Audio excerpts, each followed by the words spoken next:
စလာပြီးမှဒီနေ့အထိကကျွန်တော်တို့ကတိုင်းမရှိပြည်မရှိတဲမဲ့ပြည်မဲ့တဲ့လူမျိုးတစ်မျိုးဖြစ်တယ်ဆိုတဲ့အကြောင်းဒီနေ့အထိအဲ့တော့ကျွန်တော်တို့အခုနောက်ပြောသလိုမြန်မာနိုင်ငံမှာရောက်လာလဲဗမာလည်းပဲဗြိတိရှကိုသိချလို့လာပါတယ်ဆိုပြီးတော့လည်းပဲဗမာကလည်းလက်ထောက်ခါပါတော်လဲရလည်းပဲဗမာလည်းပဲကျွန်တော်ဒီနေ့အထိကကျွန်တော်တို့ကလည်းတိုက်ရိုက်ခိုင်းရင်းနဲ့တွေးထိုးရင်းနဲ့ကိုကဟိုလူမျိုးပြောပေမဲ့လို့ကိုကလည်းမပြည့်စုံခဲ့တဲ့အတွက်ကြောင့်မလို့လူမျိုးကြီးဝါဒကနေပြီးမှကျွန်တော်တို့ဒီနေ့အထိတော့တိုက်ရိုက်ခိုင်းအခုဒီဗီဒီယိုမှာလည်းသိတဲ့အတိုင်းပဲအဲ့တော့ကျွန်တော်တို့လက်ရှိအခုကျွန်တော်တို့ဒီ Australia မှာရောက်နေတဲ့လူကြီးကလည်းပဲကျွန်တော်တို့လူမျိုးတစ်မျိုး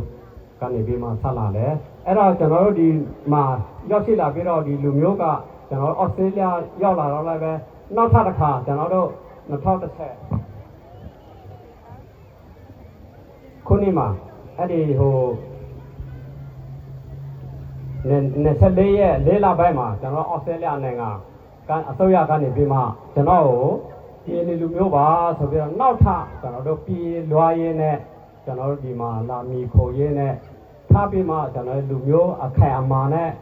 လူမျိုးကြည်ဦးဒလိတ်ထုံတန်းအစီအလာနဲ့ရှိခဲ့တဲ့အတွက်ကြောင့်ထားမှာပြီးမှလူမျိုးတစ်မျိုးပါလို့ကျွန်တော်တို့ခေါ်တာကခင်ဗျားတို့ရည်ကြည်မှုကိုပြောက်အောင်လူမျိုးပြောက်အောင်ခေါ်တာမဟုတ်ဘူးဆိုတဲ့အတွက်ကြောင့်လည်းကျွန်တော်ထပ်ခါဒီ29ရက်24ရက်4လ2010မှာဩစတြေးလျအစိုးရကကျွန်တော်တို့လူမျိုးတစ်မျိုးအဖြစ်လူကြည်ဦးနဲ့အညီကျွန်တော်တို့ပေါ်ပြနေခဲ့လို့ကျွန်တော်ဒီနေ့တကူတဲ့ကွဲလုပ်တဲ့အကြော်ရဲကိုဟိုအပြည့်မပြူထပ်မှာပြအပြည့်မပြူတဲ့အတွက်ကြောင့်မလို့အဲ့တော့ကျွန်တော်တို့လူမျိုးတွေကလည်းလူမျိုးကြည်ဦးနဲ့အညီတော့ဆက်လက်သူများနိုင်ငံနဲ့ဥပဒေနဲ့ပေါ်ဝေအောင်နဲ့